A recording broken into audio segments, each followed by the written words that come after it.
我跟他在一起也有2年了，然后我也是一直在宠着他，惯着他。其实每次吵架，我不是想真的跟他吵架，我每次跟他吵架，其实就是想证明他特别在乎我。但是我感觉他越来越过分，越来越变本加厉，一点都不知道珍惜我们之间的感情。所以这一次吵架，我真的不想再哄他了。然后我今天来这儿，就是想用我的真心话跟我的实际行动来告诉他我爱他，然后我想挽留一下我们这段感情。掌声有请这一对，有请。男嘉宾小赵24岁，来自西安店长；女嘉宾小鱼22岁，来自吉林活动策划。来，有请2位，有请。欢迎2位哈！我看小片里说这次不哄了是吧？是的。为啥吵？为啥不哄了？最主要的原因就是我们前一阵儿才从西藏那边旅游完回来啊。然后当时不是那边是高原，下来有高反，他全程身体也不太舒服，一直在照顾他。然后我自己也有一点，所以就是回到西安机场的时候特别累。当时我就拿着行李车推行李，他就非说是让我推着他走。我当时特别无奈，我就给他说：“你自己走吧，好不好？”结果他一听这话，转身出了候机大厅，打了个车就走了。那车让座你这么，其实就是想撒一下娇嘛。然后他就态度特别冷淡，然后我可能就比较生气，我就转身就走了。走了之后，他也没哄我。哦。他以前就是都会哄我嘛，然后可能我知道我比较过分，然后我就给他发微信，他也不回，打电话也不接，然后去他们店里找他，他对我态度就特别冷淡。哦。然后这种情况下跟我冷战了能有1个来月吧，我也不知道现在什么情况，所以今天你来这儿了。对。我猜你应该挺惯着他的。是的，那你惯就一直往下惯吧，你干嘛惯到一半惯成公主了？你说你不是公主了，哪行啊，对不对？因为这次我当时回来，我确实也很不舒服，当时我越想也越生气。你也别这么给我解释了，评价一下你女朋友是个什么样的人啊？她吧，特别爱玩，爱玩没什么呀，年轻人都爱玩啊。她太爱玩了，特别爱打麻将，每天下班就去打，爱玩麻将，还爱玩什么呀？电脑游戏。那什么时候打呀？她基本就是麻将游戏。说游戏的话，一个是这个，还有一次我们当时也是我们店里面淡季的时候，我就说是寻思着跟他出去玩，本来说好了都，结果他临出发前突然就告诉我说他有一朋友，我在汉中，他想去找他朋友一趟，我说咱们一块过去，到时候直接从汉中走。当时到汉中都中午了，中午之后他就说那你先找一地儿待着，完了我去见我朋友，因为他说他朋友也是个单身，说是我去了也挺尴尬挺不方便，怎么样？男的女的？他跟我说是女的，我说那行呗，我就找了一酒店，一直到下午他没回来，然后我发微信打电话也不咋回，一直到半夜醉醺醺回来了还。就那天确实是跟网友见面了，那个网友是怎么回事？就是一大堆人，我们当时玩那个天龙八部，然后有个公会，那天就是公会聚会，10几个人吧坐在一起，然后在吃饭的时候，他就2分钟一条微信，3分钟一个电话，就一直问你干嘛呢？你在哪儿啊？你跟谁啊？他就一直在说，那大家都在那儿吃饭，我总不能不停看手机吧？然后我就把手机给静音了。我真的觉得他这种事儿就是管我特别宽，就是我跟男生也好，女生也好，就只要是出去的话，他一定会不停的在问干嘛，就是能跟着他一定会跟着。那你说人总要有自己的朋友圈，我不可能除了父母就是男朋友吧？而且我跟这些人都是说的清清楚楚、干干净净的关系，但是他就一直不相信，他就觉得我是在外面跟人搞暧昧。相不相信？人家不也跟你又谈了很长时间吗？这不是2年了是吧？对。那2年打麻将管你，打游戏管你，交朋友管你，就什么都管你。就你烦了呗，正好就分了吧，姑娘。那我不想分嘛。不想分就别怕烦嘛。出来玩还有什么呀？脾气不好，怎么不好？就是在外人面前吵架闹分手拉黑我。然后呢？完了还有一次，我当时牙不舒服去医院拔智齿，叫他跟我一起。当时跟医生预约的是2点半。然后我到的比较早，看他还没来，我寻思我帮他买杯奶茶去。一来一回也就没10分钟的时间，回来之后发现他已经在医院大厅里了。他那时候特别生气的跟我吵，我当时还不知道怎么回事，我一看手机就是他给我打的能有10来个未接，我就跟他说，我说我可能给你买奶茶，可能路上没听见。他就开始就在医院大厅就开始跟我吵，然后因为当时预约的时间也到了，医生就叫我进去了。我说那你稍微等一会儿，等我拔完咱们出来再说。结果就是拔完牙出来，他人又不见了。我当时包还在他那儿，他就直接把我包就扔到医院走廊那凳子上。我那天上着班，他给我打一个电话说他不舒服，然后我就请假过来陪他。然后我过来我就找不着他，特别着急，然后就不停打电话嘛，他也不接。我当时真的挺生气的，然后我就把他的东西都扔在桌子上，我就转身走了嘛。这事儿之后谁哄谁？我哄了他，他不光是说是外人面前，在我家里人面前有时候也挺不给我面子的。家里人什么人？就是我父母。我都见过父母了。对，就是在我家里面有一次吃饭，他当时眼睛里面有个小结石，做完手术之后眼睛包着纱布去我家了。我妈也是好心给他提了一嘴，就说是让他以后少涂点指甲油，说是指甲是排毒的，涂指甲油的话肝脏排毒不好就容易得结石。他就直接怼了我妈，就说：“阿姨，你以后少看点那种电视广告，那都是骗你们买保健品的。”这句话当时一说出来，我妈当时愣了一下，我跟我爸就赶紧就是打圆场往过远。阿姨说排毒的问题，我就是觉得她可能平常经常看电视啊，然后保健品总跟她说这个，我没有说是想顶撞阿姨，然后也没有说是想嘲笑她的意思啊。说完之后呢？说完之后就是愣了一下，基本上吃完看了会电视，大家就走了。然后走了之后出门他就开始跟我闹，他说：“那你怎么都不帮我说话？怎么样？”就在我们家院子，又开始吵，然后吵完又转身走了，又把我拉黑了就。这有什么好吵的呢？事儿不都过了吗？我就是觉得他当时没有帮我说话。那要怎么跟你说呢？要说什么呢？当时气氛也挺尴尬的，然后他也不帮我往下接，或者是怎么样的。怎么接呀？你教我接一句。我后来也知道错了，然后我也道歉，就是到后面就是家务活什么，在他家都是我干的啊。我觉得他至少要帮我说一句吧。我反正觉得我没有啥错。谈2年是不是？对，这2年是不是都是分分合合的？他闹分手那种，也就是哄个半天一半天的那种啊。不是说是分开，但每次都是你主动是吧？对，那你这次为什么不主动哄人家？可能也是积攒时间长了。说白了就是哄烦了，是不是？也不是烦了，不烦，真不是烦了，就是累了。他越来越，他一点都不知道改也，就是哄一次他过分一点，哄一次他过分一点。那改什么呢？就是他，你觉得过分，你可以跟他说呀，你干嘛哄啊？说了那不可能当面说啊，他一有什么事情，为什么不能当面说？当面说就开始吵，错了。当面一说就开始吵。我其实觉得我没有什么错呀。没错，你来这儿干嘛？就是因为我不知道他这1个月为啥要对我冷战嘛。我觉得他，所以你还觉得他有问题呢，是吧？我觉得他真的变得挺多的。你今天为什么来啊？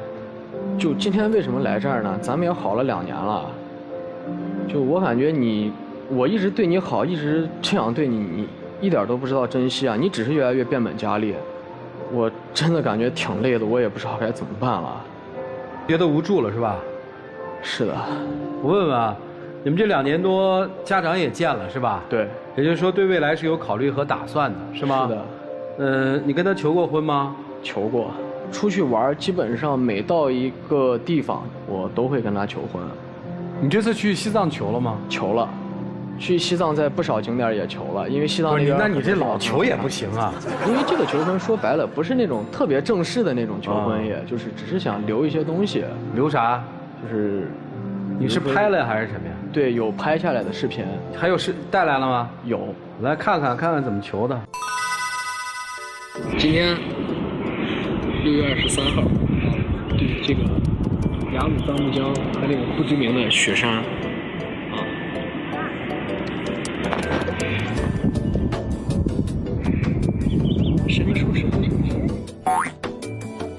今天6月25号，在巴松措，面对着这个神圣的湖和这个不知名但是又很漂亮的雪山，我呢第2次给我的小仙女钓鱼求婚，好了，嫁给我。6月27号，在这个文成公主剧场，背靠着达拉宫，给我的小公主钓鱼求婚。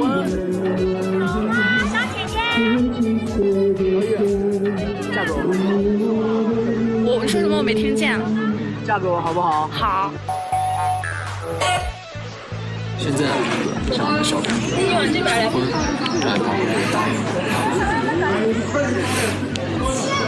钓鱼，嫁给我好吗？加油！加油！加油！加油！加油！这是闹什么呢？这不是你妈这闹什么呢？我有点晕。来，男生，我问问你的态度吧，你今天是不是想来分手的？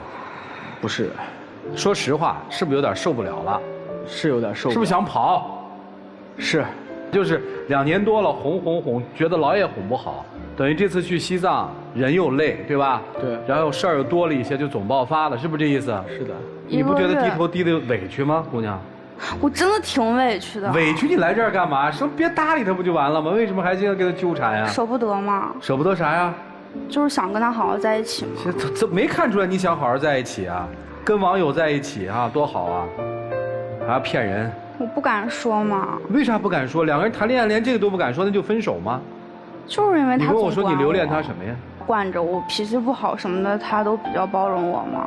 行，听明白了。所以呢，女生今天说白了是想通过老师的帮助，让你男朋友意识到你男朋友也有错误，然后回来，是这意思吧？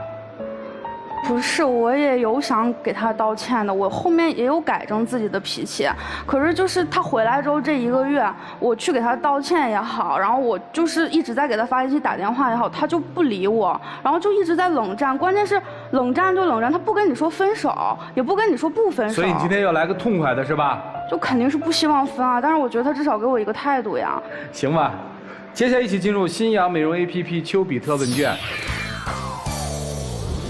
小赵你好。哎，你好。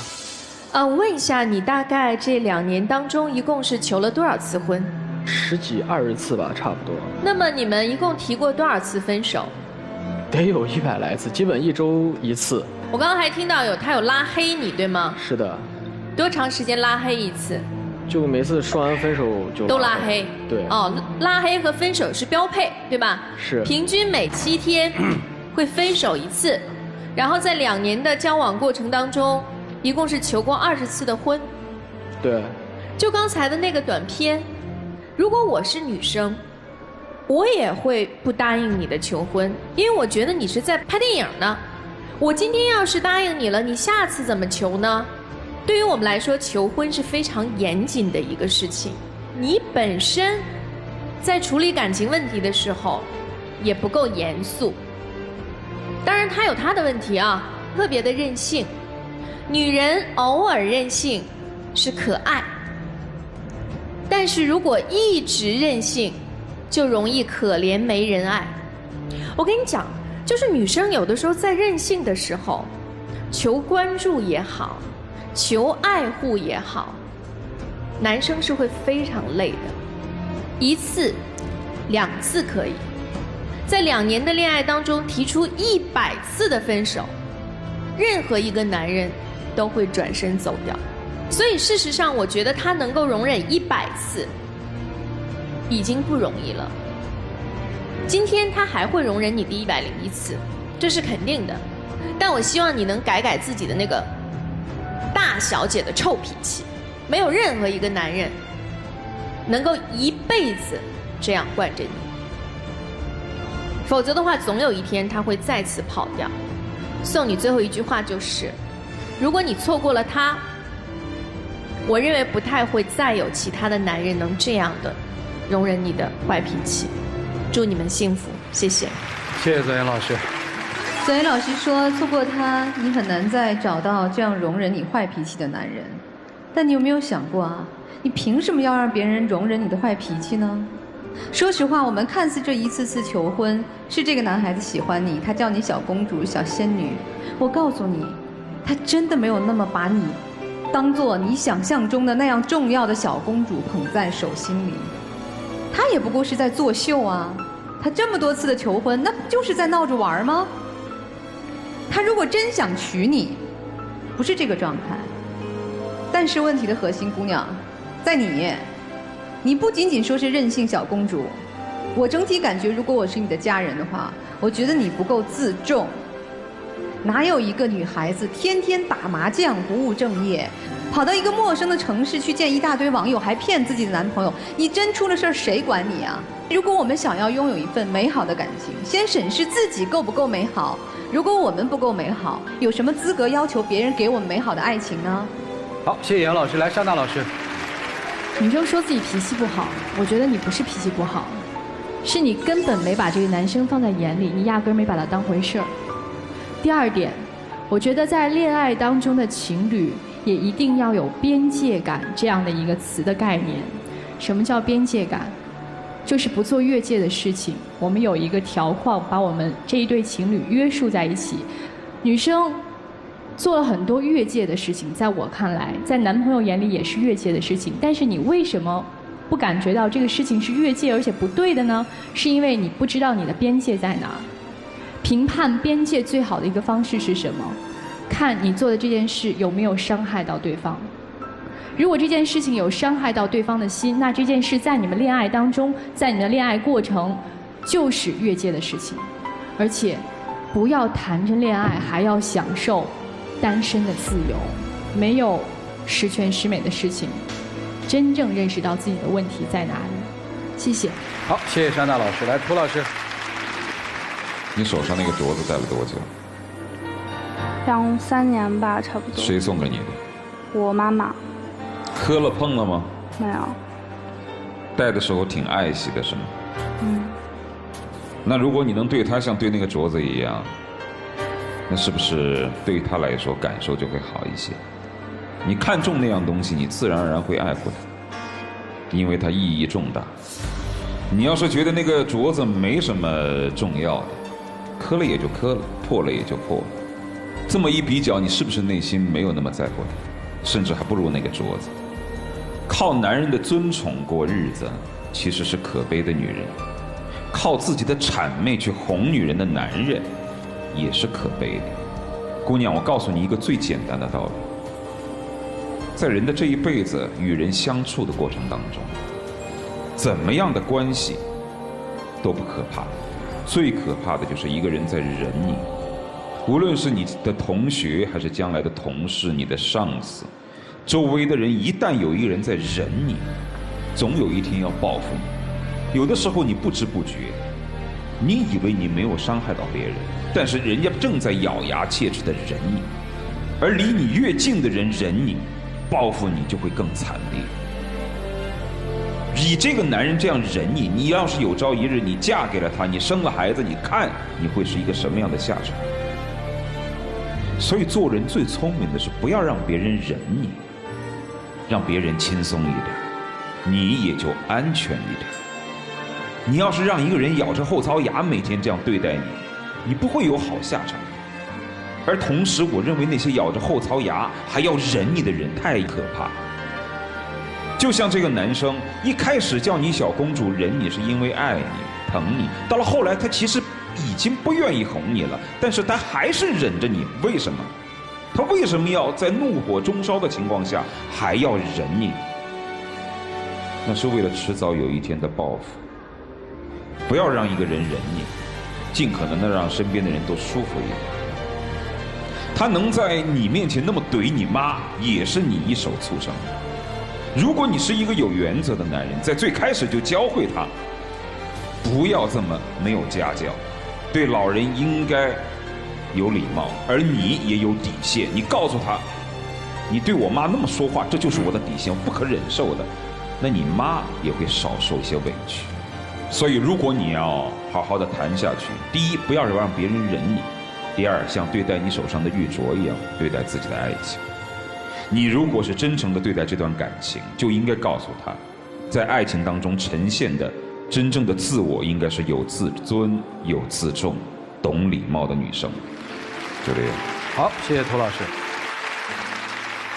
我这节目录了很久啊，这是屈指可数。我对嘉宾的这种气氛，没有底线，一样没有底线，对吧？你的没有底线是为了得到他。他的没有底线是还没玩够，这个事儿你看着就很滑稽嘛。看那个求婚录像的时候，在西藏的时候还那样，一个飞机下来了，到了咸阳机场怎么就会变成那样了呢？那么大个姑娘，就咱们基本的这个公共秩序你应该明白吧？那机场那推车是给你这么大的人坐的吗？别认为说现在的男人就得听女人的话伺，这世界上谁都不该伺候谁，人和人之间是平等的。灵魂也是平等的。我不知道一个男人怎么会爱上一个天天泡在麻将桌上、天天泡在游戏堆里和其他的异性要见面要约会。我就一个什么样的男人会爱上这么一个女人？然后他见到这个男人的妈会怼他妈，这是为什么呢？我也没搞清楚。你图啥呀？哎，随你们吧。接下来一起进入那几天和古方红糖真情60秒。在一块儿2年了，反正也是一直我在哄你，一直我在惯着你。但是这次我真的感觉特别的累，你真的让我感觉不到你在珍惜我们这段感情。我可能真的觉得特别累，真的不知道该怎么办了。真的挺对不起的，我以前可能特别任性，然后一直都在，就是一直让你包容我。然后我今天来了这儿之前录了一段视频，然后一直就挺想放给你看看的。我知道我错了，你还能好好跟我在一起吗？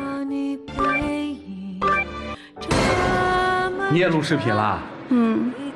哎呀，我看什么视频啊？其实我们吵了很多次架，然后我也知道我平常可能确实比较爱玩，然后小脾气比较多，然后总欺负你。其实走到今天这一步，我内心还是挺难过的。但是这些小脾气我以后会尽量改的，改不掉也希望你多多能包容我一下。然后我其实来到这儿就有一句话特别想问你，我特别想好好的跟你在一起，你还愿意娶我吗？我也就想在这个节目上特别正式的问你一句，就是你想好了再回答，你愿意娶我吗？回，我让你说这些话已经违规了啊！就专门来了，你们要都回来，你们再说嘛，不回来也就算了嘛。来，回去吧，小伙子。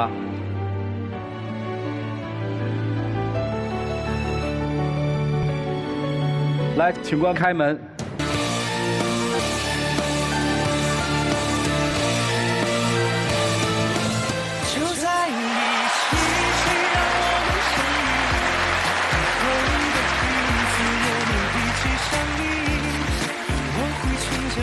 我怎么觉得男生那个脸的肌肉都抽抽了？你吓着了是吗？不知道不，这婚纱谁给你的？不是我们给你准备的吧？你自己整的是吧？嗯。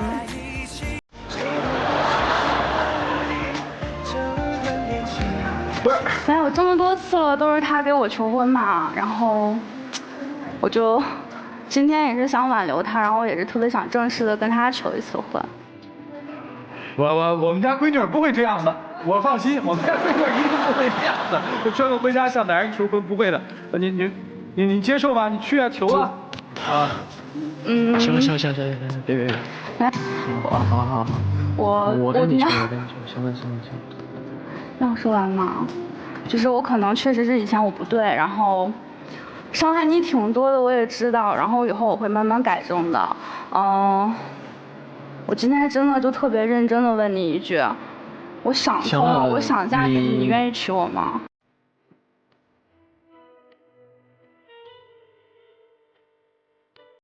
来，有请我们的小花兔，有请来。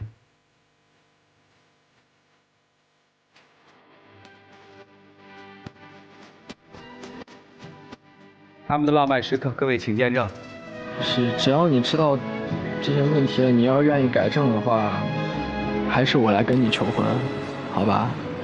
当然这次是一个比较正式的，我也不愿意再像之前那样闹着玩着求了，好吗？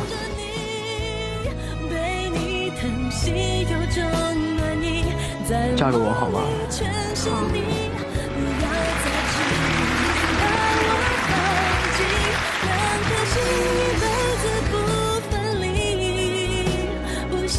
来，亮灯吧，啊！